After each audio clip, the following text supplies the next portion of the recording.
Dear students, welcome back to my YouTube channel. So बेटा this is our second video. Second day है बेटा electrostatic का chapter number 1, जिसमें बेटा Punjab board के अकॉर्डिंगली 3 चैप्टर्स और CBSE के अकॉर्डिंगली फर्स्ट चैप्टर ही है. मतलब यूनिट फर्स्ट इलेक्ट्रोस्टैटिक्स की इलेक्ट्रिक फील्ड, इलेक्ट्रिक जो गॉस थ्योरम वाले बच्चे चैप्टर हैं उसके जो MCQs डिस्कस कर रहे हैं. सो लास्ट वीडियो में हमने 15 क्वेश्चंस डिस्कस किए थे और 10 क्वेश्चंस मैंने आप लोगों को होमवर्क के लिए दिए थे. सो ये जो आपको स्क्रीन के ऊपर दिख रहे हैं ये आपके होमवर्क वाले क्वेश्चंस हैं. सो फर्स्ट क्वेश्चन है SI unit of electric field is. So बच्चे इलेक्ट्रिक फील्ड के यूनिट्स क्या हैं? Electric field E is equals to force over charge. So force के यूनिट क्या होंगे आपके? न्यूटन, और चार्ज के कूलम. सो आंसर आ गया न्यूटन पर कूलम. ठीक है जी. So answer option number B is a right answer. जिन बच्चों ने होमवर्क किया है वो अपने क्वेश्चंस बेटा चेक कर लीजिए और अपने मार्क्स अपने आप को साथ साथ देते जाएं, ताकि बेटा अगर आप खुद सॉल्व करोगे, चेक करोगे, तभी आप में इम्प्रूवमेंट होगी. अदरवाइज बेटा MCQs ऐसी चीज़ हैं जो आपको ऑलवेज लगेंगे कि हमें नहीं आएंगे, ये हम नहीं कर पाएंगे. जब तक आप ट्राई नहीं करोगे बेटा नहीं होंगे. ठीक है जी. Our next question is dimension formula of electric field intensity. अब इलेक्ट्रिक फील्ड इंटेंसिटी फर्स्ट में बेटा उसके यूनिट्स निकालने थे, अब डिमेंशन फॉर्मूलेस निकालना है. सो फोर्स किसके इक्वल है? Force over charge. ये इलेक्ट्रिक फील्ड का फॉर्मूला है. अब डिमेंशंस लिख लो. फोर्स का डिमेंशन फॉर्मूला MLT -2. ठीक है. सिमिलरली बेटा जो Q की वैल्यू है दैट इज AT. अब दोनों टर्म्स को ऊपर ले जाओ. जैसे ही T ऊपर लेके जाओगे तो माइनस का बन गया, -2 -1 कितना हो गया? -3. सो MLT -3 और A ऊपर गया तो -1. अब चेक कर लो बेटा कौन सा आंसर है. ये भी नहीं है, ML ये भी नहीं है. ठीक है, ये भी नहीं है. So option number A is the right answer. Clear हो गया जी. सो थर्ड क्वेश्चन देखिए. Can a body have a charge of 4 × 10⁻⁻⁹ coulomb. क्या एक बॉडी के ऊपर इतना चार्ज होगा? Can a body have a charge of 4 × 10⁻⁻⁹ coulomb. So इतना चार्ज नहीं होगा. सो इसका ऑप्शन आएगा B, नो. ठीक है जी. नेक्स्ट क्वेश्चन पे चलते हैं. फोर्थ क्वेश्चन है dimensional formula of electric potential. अब इलेक्ट्रिक पोटेंशियल का फॉर्मूला, डिमेंशन फॉर्मूला क्या है? सो इलेक्ट्रिक पोटेंशियल है, सबसे पहले इसका फॉर्मूला लिख लो. सो बेटा आपके पास फॉर्मूला कितना है? V is equal to potential work done over charge. ठीक है जी. Work done. अब वर्क डन का डिमेंशन फॉर्मूला ML² T -2 और A का फॉर्मूला, डिमेंशन फॉर्मूला AT. अब T ऊपर गया बन गया -3, बन गया ML² T -3 A. अब A भी ऊपर चला गया तो -1. देख लो ML² T -3 A -1. So option number B is a right answer. ठीक है जी. सिमिलरली बेटा कैपेसिटेंस. अब कैपेसिटेंस वाला बेटा खुद ड्राइव करके देखो. Dimension formula of capacitance C किसके इक्वल है? Q divided by A. Q का डिमेंशन फॉर्मूला, एरिया के डिमेंशन फॉर्मूला, वैल्यूज पुट करके देखोगे बेटा फिफ्थ का आंसर आएगा आपका ML -1 T -2 A² L -2 A² T 4. ठीक है, ये आपका आंसर आएगा. ट्राई करके देख लेना बेटा, अगर प्रॉब्लम हुई तो पूछ लेना. नेक्स्ट है electric field intensity due to an electric dipole. A point of distance R from the centre varies as. बेटा जैसे मैंने ये क्वेश्चन आपको बहुत बार बोला है कि ये मोस्ट इंपॉर्टेंट है. आपका जो फॉर्मूला आया था इलेक्ट्रिक डाइपोल के अंदर, आंसर क्या आया था? Electric field is directly proportional to 1/r³. ठीक है, यहाँ पे डायरेक्ट तो नहीं लिखा हुआ. r³ को ऊपर ले जाओगे तो क्या बन गया? R -3. ठीक है, देख लो R -3. Option number D is a right answer. Seventh है when a body becomes negatively charge. अगर एक बॉडी को आपने नेगेटिवली चार्ज कर दिया देन इट्स मास. उसका मास को क्या होगा? मान लो ये कोई बॉडी है. ठीक है, बॉडी के अंदर आपने क्या किया कि नेगेटिव चार्ज ऐड करना स्टार्ट कर दिया. नेगेटिव चार्ज ऐड किया तो डेफिनेटली निग्लिजिबल मास इंक्रीज होगा. अगर कोई चीज़ ऐड कर रहे हो, ठीक है, तो चार्ज तो इंक्रीज होगा ही होगा. इसका मतलब इंक्रीज होगा, बहुत कम क्वांटिटी में होगा लेकिन इंक्रीज होगा. सो option number B is a right answer. SI unit of electric charge. ये तो बिल्कुल सिंपल और डायरेक्ट क्वेश्चन है कि SI यूनिट क्या है आपका? कूलम। सो इसका आंसर आ गया आपका कूलम। नेक्स्ट क्वेश्चन देखिए, torque acting on a dipole of moment P in electric field E is. ये भी बेटा डायरेक्ट क्वेश्चन है, मतलब आंसर ही आएगा।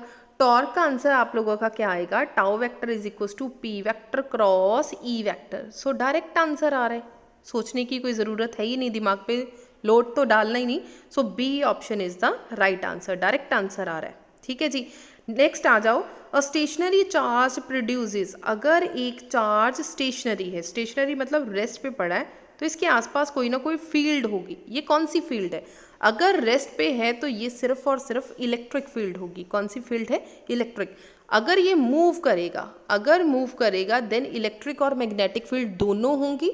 अगर स्टेशनरी है, स्टेशनरी मतलब कांस्टेंट है, रेस्ट के ऊपर है, ठीक है, या फिर रेस्ट वर्ड लिखा आ जाए, देन जो आपका चार्ज है, जो भी चार्ज पार्टिकल है, वहाँ पे सिर्फ और सिर्फ इलेक्ट्रिक फील्ड होगी। सो option number A is a right answer, an electric field. बेटा ये 10 क्वेश्चंस थे आपके होमवर्क के क्वेश्चंस। अभी हम लोग करेंगे next 15 questions. So video start करने से पहले आप लोगों ने वीडियो को लाइक करना है, मैक्सिमम शेयर करना है। अगर आप चैनल पे फर्स्ट टाइम आए हो तो बेटा चैनल को सब्सक्राइब कर दो, बेल आइकन प्रेस कर दो ताकि आपको नोटिफिकेशन मिल सके। सो बेटा ये रहा आपकी स्क्रीन के ऊपर फर्स्ट क्वेश्चन। आज की हमारी वीडियो का फर्स्ट क्वेश्चन है, जो कि बेटा CBSE सैम्पल पेपर में से लिया गया, जो 2022 और 23 का सैम्पल पेपर आया था उसमें से मैंने ये क्वेश्चन लिया है। और बेटा ऐसे क्वेश्चंस पंजाब बोर्ड में भी इंपॉर्टेंट है और CBSE में भी इंपॉर्टेंट है। The electric potential on the axis of N electric dipole at the distance R from the centre is V। मान लीजिए कोई पोटेंशियल है आपकी जो सरफेस के उससे ऊपर, पोटेंशियल डिफरेंस है V और उसका रेडियस कितना है R। Then the potential at the point at the same distance on its equatorial line will be. Equatorial line के ऊपर उसका जो पोटेंशियल होगा वो कितना है? बेटा हमेशा याद रखना, अगर किसी सरफेस के अंदर बात हो रही है, यहाँ पे बात हो रही है, कहीं पे भी पोटेंशियल हो, क्योंकि पोटेंशियल सरफेस के हर पॉइंट के ऊपर इक्वल रहेगा, तो पोटेंशियल डिफरेंस निकालोगे तो वो ऑलवेज ज़ीरो आएगा, ऑलवेज। सो ज़्यादा दिमाग पर बर्डन डालने की ज़रूरत नहीं है, सॉल्व करके देखने की ज़रूरत नहीं है, तो डायरेक्ट लिख दो कि आंसर आपका क्या आएगा? ज़ीरो। सो फर्स्ट का आंसर आ गया आपका ज़ीरो। आज की वीडियो का बेटा सेकंड क्वेश्चन है। अगर आपको बेटा वीडियो अच्छी लगे तो प्लीज़ वीडियो को शेयर मैक्सिमम कर देना। और इस सेशन के अंदर बेटा CBSE और पंजाब बोर्ड दोनों चलेंगे। फॉर एग्जांपल जो अभी मैंने आपको होमवर्क में क्वेश्चंस दिए थे वो पर्टिकुलर पंजाब बोर्ड के थे, मतलब CBSE वाले बच्चे कर सकते हैं लेकिन पंजाब बोर्ड के लिए वो ज़्यादा इम्पॉर्टेंट थे। अभी जो क्वेश्चंस कर रही हूँ, फॉर एग्जाम्पल फर्स्ट क्वेश्चन किया, ये CBSE पंजाब बोर्ड दोनों के लिए है। जो सेकंड क्वेश्चन कर रहे हैं, सेकंड क्वेश्चन सिर्फ और सिर्फ CBSE के लिए इंपॉर्टेंट है। बेटा क्वेश्चन देखिए, a potential difference of 200 volt is maintained across a conductor of resistance 100 ohm. अब देखिए आप लोगों को वोल्टेज गिवन है, वोल्टेज इज 200 वोल्ट एंड आपको रेजिस्टेंस गिवन है 100 ohm. Then number of electron passing through it in 1 second. अगर आपको टाइम गिवन है 1 सेकेंड, 1 सेकेंड में कितने नंबर ऑफ इलेक्ट्रॉन पास कर गए, नंबर ऑफ इलेक्ट्रॉन्स मतलब हमें n पता करना है। सो फर्स्ट यूनिट के अंदर कोई n वाला फॉर्मूला जो आपको याद हो, जो हमने पढ़ा है, तो n क्वांटाइजेशन ऑफ चार्ज की हेल्प से हम लोग फाइंड आउट कर सकते हैं, which is Q is equals to NE। E is a standard value. So E की वैल्यू हमें पता है, प्रॉब्लम ये है कि हमें Q की वैल्यू नहीं पता। अगर Q की वैल्यू नहीं पता देन N कैसे सॉल्व करें? अगर ऐसा क्वेश्चन आ जाए पर्टिकुलर, बेटा ऐसे क्वेश्चंस जैसे अब मिक्स होने लगा है, ये चैप्टर सेकेंड यूनिट के साथ मिक्स होने लगा है, अदरवाइज आप लोगों ने कुछ एक फॉर्मूलेज 10th में पढ़े हुए हैं, सो दैट्स वाई आप लोगों को अभी समझ आ जाएगा। आपने ओम्स लॉ पढ़ा होगा, V is equal to IR। यहाँ से I निकाल लो, I किसके इक्वल आ गया? V divided by R। एक फॉर्मूला I का यहाँ से आ गया। सेकेंड आप लोगों ने चार्ज का पढ़ा होगा, Q is equal to IT। एक फॉर्मूला यहाँ से है, और अगर आपको ये फॉर्मूले के बारे में नहीं पता, सेकेंड यूनिट जब हम स्टार्ट करेंगे वहाँ पे सॉल्व हो जाएगा। सो I एक यहाँ से निकाल लो, Q डिवाइडेड बाई T। अब फर्स्ट इक्वेशन और सेकेंड इक्वेशन को आपस में कंपेयर करो, यहाँ पे भी I है और यहाँ पे भी I। फाइनली क्या बच गया? Q over T is equals to V over R। अब ध्यान से देखो, यहाँ पे Q की वैल्यू क्या है NE, so NE over T is equals to V over R। एक ये फॉर्मूला बन गया। क्लियर हो गया। अब पता क्या करना है हमें, सिर्फ N पता करना है। क्या पता करना है, N पता करना है। सो बेटा N को एक तरफ लिख दो, बाकी आ जाएगा R, N is equals to VT divided by ER। So मैं दोबारा से लिख रही हूँ यहाँ पे, आप लोग भी साथ साथ सॉल्व करते जाएं। N is equals to formula बन गया V over R multiply by T over E। Now put the values. What is V? V आपके पास है 200 और टाइम आपको कितना दे रखा है 1 सेकेंड, डिवाइडेड बाय R की वैल्यू 200 और E की वैल्यू 1.6 इंटू 10⁻⁻⁻19। जो चीज़ें आप कट हो रही हैं कट कर दो, ठीक है। यहाँ पे आ गया 0.8। क्या आ गया 0.8। जब 0.8 को 1 के साथ डिवाइड करोगे या फिर डेसिमल हटा दो, ऊपर आ गया 10 ओवर 8, कटिंग कर दो 5 over 4।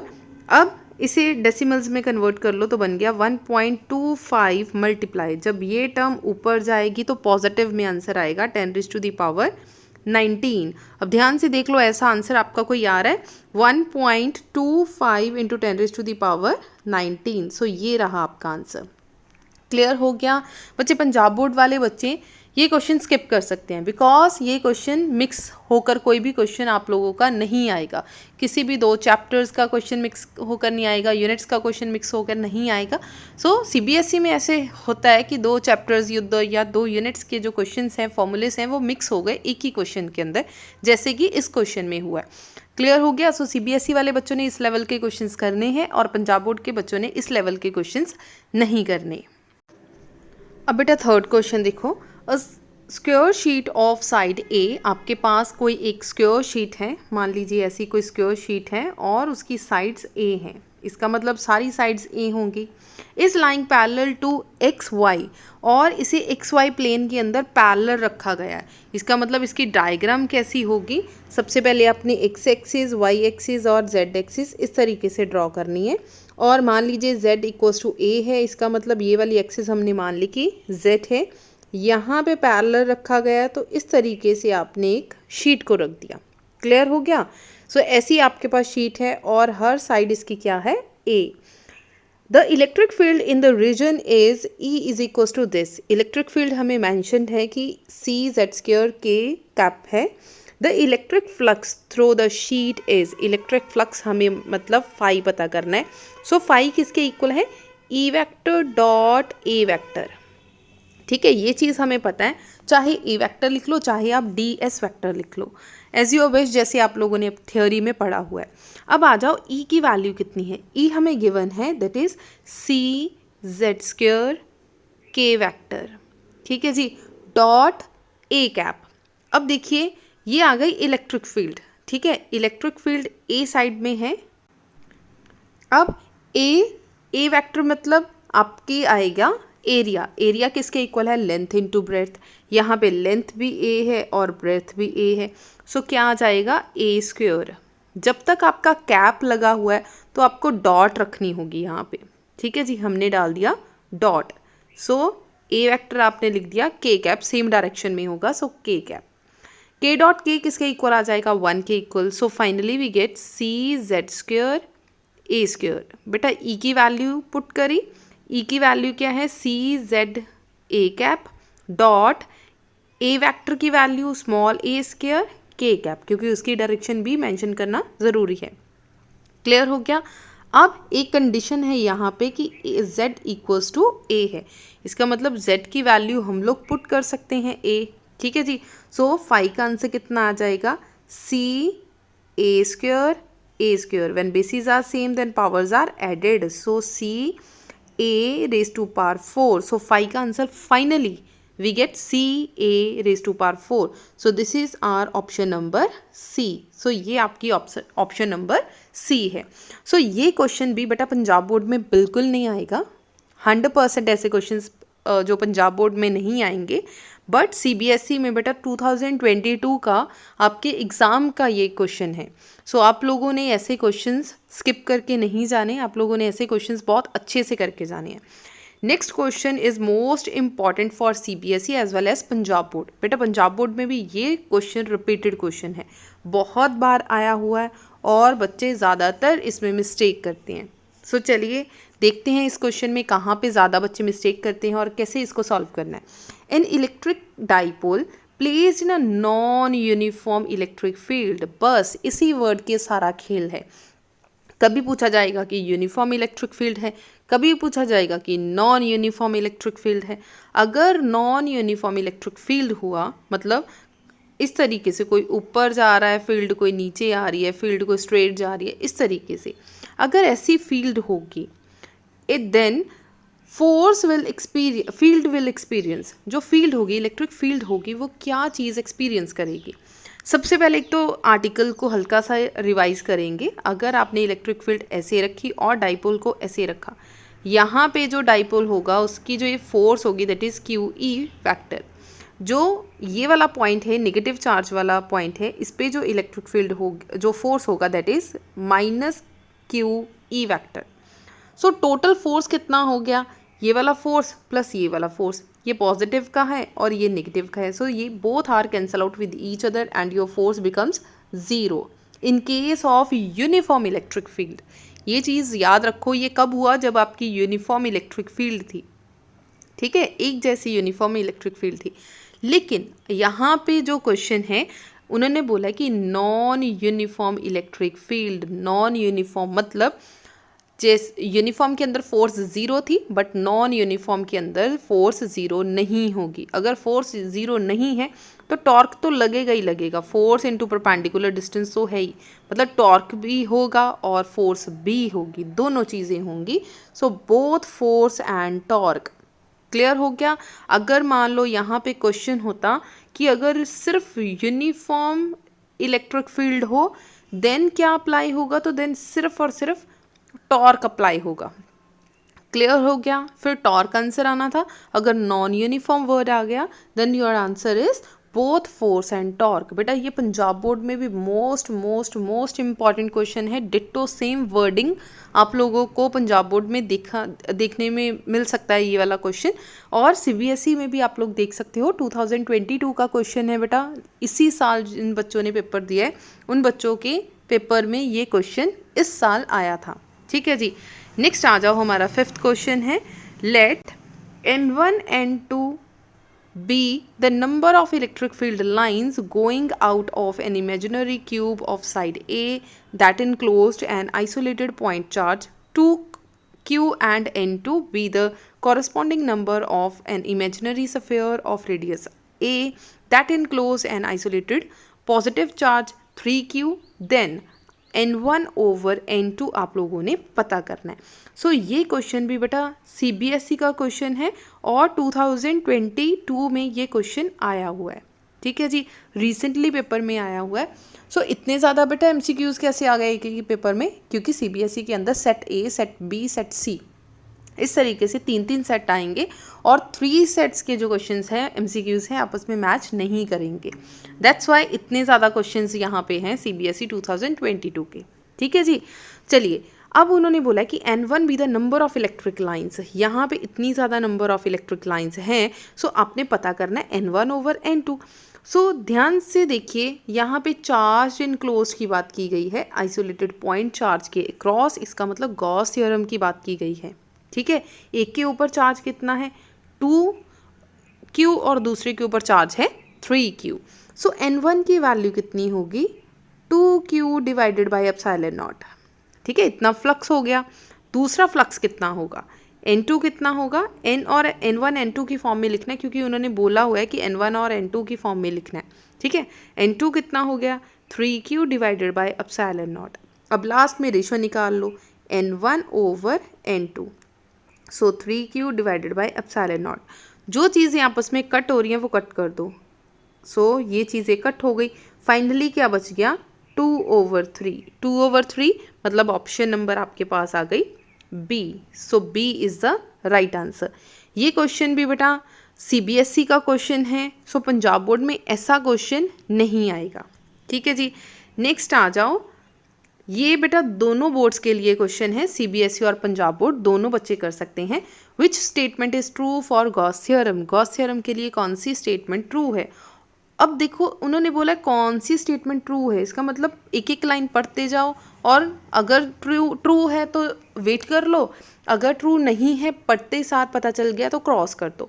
All the charges whether inside or outside the Gaussian surface contribute the electric flux. उन्होंने बोले जितना भी चार्ज हो, चाहे इनसाइड हो चाहे आउटसाइड हो, सो गॉसियन सरफेस जो इलेक्ट्रिक फ्लक्स जो है कंट्रीब्यूट करेगा। तो ये करेक्ट नहीं है। इनसाइड जो होगा वो क्यू की वैल्यू 0 हो जाएगी, इलेक्ट्रिक फील्ड 0 हो जाएगी, फ्लक्स भी 0 हो जाएगा। नेक्स्ट है electric flux depends upon the geometry of Gaussian surface. Electric flux depend करता है गॉसियन सरफेस की कैसी ज्योमेट्री है, मतलब स्क्वायर है, रेक्टेंगल है कि ओवल शेप है, उस पर डिपेंड करेगा। जबकि इलेक्ट्रिक फ्लक्स इलेक्ट्रिक फील्ड के ऊपर डिपेंड करता है, ना कि ज्योमेट्री के ऊपर। सो ये क्वेश्चन भी, ये पॉइंट भी गलत हो गया। Gaussian theorem can be applied to non-uniform electric field. Gaussian जो थ्योरम है वो नॉन यूनिफॉर्म इलेक्ट्रिक फील्ड के ऊपर अप्लाई की जा सकती है, नहीं ये यूनिफॉर्म के ऊपर अप्लाई की जा सकती है। सो ये भी हो गया गलत। इसका मतलब लास्ट वाला 100% है कि यही करेक्ट होगा, लेकिन पढ़ के देख लेंगे। The electric field over the Gaussian surface remains continuous and uniform at every point. हर जगह पे यूनिफॉर्म होगा और कॉन्टिन्यूस होगा। सो ये करेक्ट आंसर है। So option number D is a right answer. Clear हो गया जी। सो आज का नेक्स्ट क्वेश्चन है in the process of charging, दोनों सीबीएसई और पंजाब बोर्ड के लिए हैं। In the processing of charging, जैसे ही आपने चार्जिंग का प्रोसेस स्टार्ट किया, अ पॉजिटिवली चार्ज्ड बॉडी, जो पॉजिटिवली चार्ज्ड बॉडी होगी वो क्या करेगा। पॉजिटिव चार्ज बॉडी बेटा ऑलवेज जो है इलेक्ट्रॉन देगा, ठीक है, दूसरे को देगा। इसका मतलब उसने चार्ज को लॉस कर दिया। अगर लॉस कर दिया इसका मतलब हल्का फुल्का निग्लिजिबल जो मास होगा वो कम हो जाएगा। सो ए इज राइट आंसर। लॉसेस मास, जो उसका मास होगा वो हल्का सा डिक्रीज हो जाएगा। क्लियर हो गया जी। अगर बेटा एमसीक्यूज अच्छे लग रहे हैं, हेल्पफुल लग रहे हैं तो प्लीज़ कमेंट सेक्शन में ज़रूर बताना, और अगर वीडियो अच्छी लग रही है तो मैक्सिमम शेयर ज़रूर कर देना। सो बेटा नेक्स्ट क्वेश्चन है electric field due to an electric dipole is. बेटा ये क्वेश्चन मैंने कल टेलीग्राम चैनल पे भी शेयर करा था और बहुत सारे बच्चों ने आंसर दिया है स्फेरिकल सिमेट्री, जो कि रॉन्ग आंसर है। अब इसकी एक्सप्लेनेशन सुन लो क्यों रॉन्ग है, क्योंकि कल की वीडियो में मैंने एक क्वेश्चन करवाया है कि अगर इलेक्ट्रिक डाइपोल के ऊपर आपका एक पॉइंट चार्ज हो, पॉइंट चार्ज के ऊपर हर जगह पर जो इलेक्ट्रिक फील्ड है वो सेम रहेगी। अगर हर पॉइंट पर इलेक्ट्रिक फील्ड सेम रहेगी देन ये स्फेरिकल सिमेट्री बनेगा। लेकिन यहाँ पे क्वेश्चन ही चेंज है। यहाँ पे पूछा गया है कि electric field due to a electric dipole. Electric dipole क्या होगा, यहाँ पे एक पॉजिटिव चार्ज है और यहाँ पे एक नेगेटिव चार्ज है। इसकी जो इलेक्ट्रिक फील्ड होगी वो कुछ ऐसी होगी, ठीक है, कुछ ऐसी होगी। सो अगर इसे प्रॉपरली देखा जाए मतलब ये सिलेंडर की फॉर्म में इस तरीके से होगी। सो option number B is a right answer, cylindrical symmetry. अगर इलेक्ट्रिक फील्ड पॉइंट चार्ज पर हो तो that is the spherical symmetry. जो बेटा इलेक्ट्रिक डाइपोल के ऊपर इलेक्ट्रिक फील्ड पता करने के लिए बोला गया हो that is the cylindrical symmetry. सो ऑप्शन नंबर बी इसका सही है, सिलेंड्रिकल सिमेट्री। 9th क्वेश्चन देखिए, when an electric dipole is held at the angle in a uniform electric field। देखो सेम क्वेश्चन आ गया जैसे अभी हमने एक्सप्लेन करा था नॉन यूनिफॉर्म वाला, अब ये आ गया यूनिफॉर्म वाला, ठीक है। यूनिफॉर्म इलेक्ट्रिक फील्ड के अंदर रखा गया, देन नेट फोर्स कितनी होगी और इसका टॉर्क कितना होगा। जल्दी से वीडियो को पॉज करें और इसका आंसर बताएं कि इसका आंसर क्या होगा। अब मैंने आपको एक्सप्लेनेशन बेटा ऑलरेडी गिवन है, मैंने आपको दे रखी है कि अगर इलेक्ट्रिक फील्ड ऐसी है और टॉर्क ऐसा रखा गया है तो फोर्स तो ज़ीरो ही आएगी, टोटल फोर्स क्या आएगी, ज़ीरो। अब ये वाले दो तो एलिमिनेट हो गए क्योंकि नॉट इक्वल टू ज़ीरो लिखा हुआ है, रह गया ये वाला क्वेश्चन, ठीक है जी। टॉर्क का आंसर आपका लास्ट में क्या आएगा, पीई साइन थीटा, ठीक है जी। अगर ये क्वेश्चन आ रहा है तो ज़ीरो तो आंसर नहीं आ रहा है, तो नॉन ज़ीरो आंसर आ रहा है। नॉन ज़ीरो मतलब not equal to zero. So option number C बन गया आपका राइट आंसर। डन। नेक्स्ट आ जाओ 10th क्वेश्चन। सॉरी मेरा नंबर स्किप हो गया बेटा। 10th क्वेश्चन ये है, the dimensional formula of electric flux is. So electric flux का आपका डिमेंशनल फॉर्मूला आप लोगों ने पता करना है। सो फ्लक्स का फॉर्मूला चलो ड्राइव करते हैं। सो आप लोग भी बेटा मेरे साथ साथ ड्राइव करें ताकि आप लोगों को ये चीज़ें क्लियर हो जाएं। क्यू किसके इक्वल है, फ्लक्स किसके इक्वल है, Q divided by epsilon not. ठीक है जी। सो इसे दूसरी फॉर्म में अगर लिखना हो तो हम लोग लिख सकते हैं Q divided by Q square over 4 pi FR square. ठीक है जी। सो Q के साथ Q कैंसिल हो गया, डन। सो फाइनली बचा 4R FR square divided by Q, क्योंकि ये इसका रेसिप्रोकल था। ये वाली टर्म बेटा ऊपर चली गई, ऐसे बन गया एक Q के साथ कट गया, एक F बच गया। नाउ डिमेंशन फार्मूला में 4 पाई हम कंसिडर नहीं करेंगे। फोर्स का डिमेंशन फार्मूला MLT माइनस 2 और R का formula R square divided by AT। ये वाला T जब ऊपर गया तो माइनस का T बन गया। ठीक है जी। सो L बेटा एक ये है और एक ये, सो L क्यूब, T एक ये रहा और एक ये रहा -3, A जब ऊपर जाएगा तो -1। ठीक है जी। सो फॉर्मूला बन गया ML cube T -3 A -1। So question number 10 का आंसर देख लीजिए, ML cube T -3 A -1। So option number C is a right answer. Next है हमारा क्वेश्चन नंबर बेटा 11। ठीक है, 11th नंबर है। सो क्योंकि मेरा नंबर थोड़े बहुत हो गए, ठीक है, एक स्किप हो गया था। सो ये हो गया question number 11। A closed surface in vacuum enclosed charge -Q and plus Q3 charge. बेटा ये CBSE का क्वेश्चन है, पंजाब बोर्ड में ऐसे क्वेश्चंस नहीं आएंगे, ये CBSE का क्वेश्चन है। Another charge -2Q lies outside the sphere, total electric flux आप लोगों ने पता करना है कि टोटल फ्लक्स कितना होगा। ठीक है, फ्लक्स हमें पता है कि फाई किसके इक्वल है, Q divided by epsilon not के इक्वल है। ठीक है जी। Q उन्होंने बोल के रखा है कि दो चार्जेस हैं, एक -Q है और एक +3Q है। सो टोटल चार्ज कितना हो गया, टोटल चार्ज आपके पास हो गया, एक है -Q और एक है +3। +3 में 1 गया तो आ गया 2Q। सो टोटल चार्ज आपके पास कितना हो गया, 2Q। सो यहाँ पे पुट कर दो 2Q divided by epsilon not. अब चेक कर लो 2Q divided by epsilon not कौन सा आंसर है, ऑप्शन नंबर B। सो ये CBSE का क्वेश्चन है बेटा, पंजाब बोर्ड में ये क्वेश्चन नहीं आएगा। नेक्स्ट आ जाओ, ये 12th क्वेश्चन है हमारा। ठीक है, ये 12th क्वेश्चन है। The number of electric lines of force radiating from a closed surface in vacuum is this. अब क्लोज्ड सर्फेस के अंदर बेटा इतना जो Q है, चार्ज है, वो है वैक्यूम के अंदर। The charge enclosed by the surface, surface के ऊपर कितना चार्ज इनक्लोज करेगा आप लोगों ने ये पता करना है। अगेन चार्ज इनक्लोज्ड पता करने के लिए बोला गया, मतलब कि Q पता करना है। फाई किसके इक्वल है बेटा, Q divided by epsilon not. The charge enclosed, कितना चार्ज इनक्लोज हुआ तो Q पता करना है। Q का आंसर कितना आएगा, फाई एप्सिलॉन नॉट। ठीक है जी। फाई की वैल्यू बेटा आपको गिवन है, ये रही आपकी फाई की value. Electric lines of force जो रेडिएटिंग की अ क्लोज्ड सरफेस के अंदर, मतलब कि इलेक्ट्रिक फ्लक्स है ये। So this is 1.13 into 10⁻11। और बेटा एप्सिलॉन नॉट की वैल्यू स्टैंडर्ड वैल्यू है 8.854 मल्टीप्लाई बाय 10⁻12। ठीक है जी। When basis are same then powers are added. इसका मतलब इन दोनों को जब सॉल्व करा तो -1 बच गया, इन दोनों को जब सॉल्व करा। ठीक है, 11 - 12 कितना हो गया, -1। 1.13 को 8.854 के साथ मल्टीप्लाई करोगे, नियर अबाउट 1 कूलम जो आपका आंसर आ जाएगा। ठीक है, 0 पॉइंट समथिंग कुछ आएगा। जब पावर्स के साथ सॉल्व करोगे तो लास्ट में आपका आंसर 1 कूलम आएगा। ठीक है, 1 कूलम है, इसका मतलब ऑप्शन नंबर A आपका आ जाएगा राइट आंसर। ठीक है जी। नेक्स्ट है बेटा क्वेश्चन नंबर 13। 2 charges 3 into 10⁻⁻15। ये आपका 13th क्वेश्चन है। 2 चार्जेस हैं आपके पास, ये Q1 है और ये आपका चार्ज Q2 गिवन है। Placed at a distance 10 centimetre from each other, find the value of electrostatic force acting between them. बेटा CBSE के अंदर ये MCQs आ सकता है। पंजाब बोर्ड में ये बेटा 2 मार्क्स का न्यूमेरिकल मोस्ट इम्पॉर्टेंट न्यूमेरिकल है। सो ये भी CBSE और पंजाब बोर्ड दोनों के लिए है, दोनों बच्चे बहुत अच्छे से ये क्वेश्चन सॉल्व करेंगे। ठीक है जी। सो एक प्लेन शीट लेंगे क्योंकि कैलकुलेशन थोड़ी सी लेंथी है।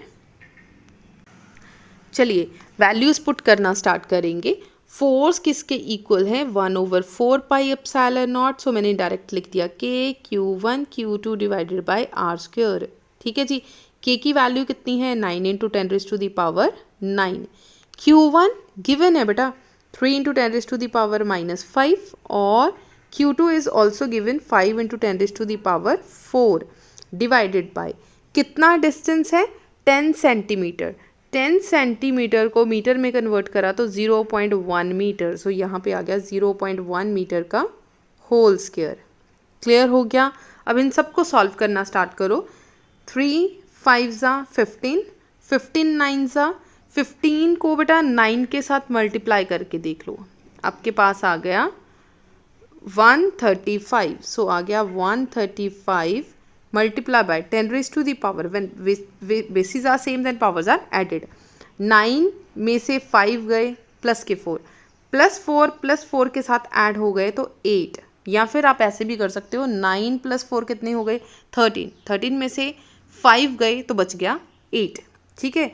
नीचे कितना आ गया 0.01। सो 1 × 100, ऊपर पावर ले गए 100। ठीक है जी।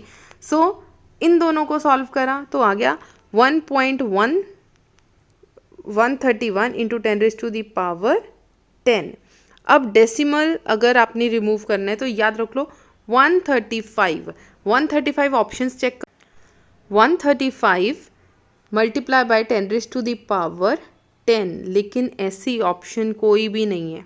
ठीक है। 10⁻10 तो है लेकिन पॉइंट्स में नहीं है, मतलब 13.5 में कन्वर्ट करना पड़ेगा। इसका मतलब 10 के साथ मल्टीप्लाई और 10 के साथ डिवाइड कर दो। सो एक पावर इंक्रीज हो गई। सो न्यूटन, इसका मतलब 13.5 × 10⁻11 newton. First option is the right answer. Option number A is right answer. सो ये क्वेश्चन बेटा CBSE और पंजाब बोर्ड दोनों के स्टूडेंट्स ने ये क्वेश्चन करना है। ये मत सोचना कि न्यूमेरिकल आ गया तो छोड़ दो, है ना, छोड़ नहीं देना। पंजाब बोर्ड वाले बच्चों ने यही क्वेश्चन 2 मार्क्स के लिए प्रिपेयर करना है। नेक्स्ट आ जाओ SI unit of electric flux. SI unit of electric flux आप लोगों ने पता करना है। ये तो इजी है, फ्लक्स पता करना है, दैट इज E.ds या फिर A वेक्टर। जो आपको इजी लग रहा है आप वो चीज़ें लिख सकते हो।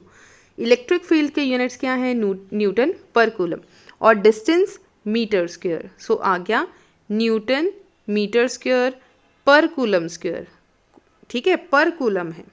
अब ध्यान से देख लो ऑप्शन कौन है, न्यूटन मीटर स्क्वायर, मीटर पर कूलम, सॉरी -1। ठीक है, ये वाला C ऊपर गया -1। सो आ गया, इन्होंने इसी फॉर्म में लिखा हुआ है newton over coulomb metre square. So option number A आपका हो गया राइट आंसर। ये था आपका क्वेश्चन नंबर 14। ठीक है जी। लास्ट बेटा आज की वीडियो का लास्ट क्वेश्चन है question number 15। What is the value of minimum force. आप लोगों ने एक मिनिमम फोर्स पता करनी है acting between 2 charges, each of charge E placed at 1 metre apart from each other. 1 metre apart एक दूसरे से डिस्टेंस कितना है, 1 मीटर है, और चार्ज E गिवन है, और 2 पॉइंट्स के बीच में आप लोगों ने मिनिमम फोर्स पता करनी है। मिनिमम फोर्स का फॉर्मूला लगा लो सबसे पहले, K Q1 Q2 divided by R square, या फिर आप लिख सकते हो 1/4 pi epsilon not Q1 Q2 divided by R square.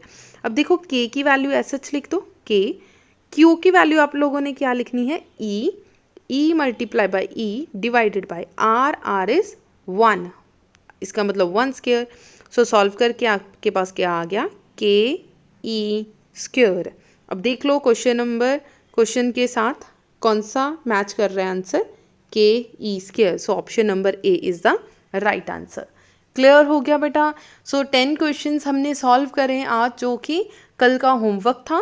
15 questions बेटा जो न्यू क्वेश्चंस हमने डिस्कस करें, जिसमें सीबीएसई और पंजाब बोर्ड बेटा दोनों के मिक्स क्वेश्चंस थे।